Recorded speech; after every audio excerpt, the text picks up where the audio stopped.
Izakhamuzi zakule ndawo zithi uma linile izulu akubikho moto ekwazi ukudlula kulomgwaqo.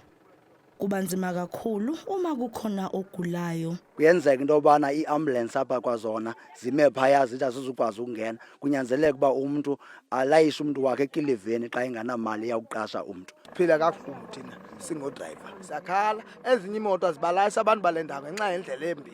Zithi asoze zizebheki ngenxa yendlela ubambi. Lokhu kuphoqeleza izakhamuzi ukuba zisukume zizibambele.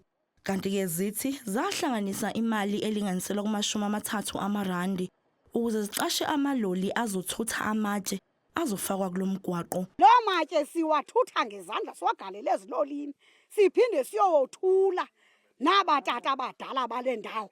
Kulale kubuhlungu amakhwapha nengalo ngoba lasisena amandla kungenxa yongakhathaleleki kweli lizwe lale South Africa sayivotelayo. Umasipala iKing Sabatha Dalindyebo uthi usezinhlelweni zokuyilungisa imigwaqo kodwa uguquguquka kwesimo sezulu kuthwalisa kanzima.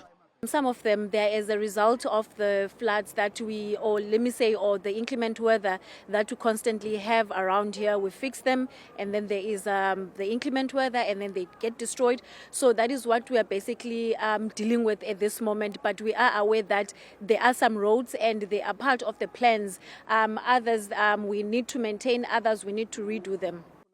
Umasipala uthembise ukuthumela ugandaganda ozolungisa umgwaqo ngomsombuluko ozayo.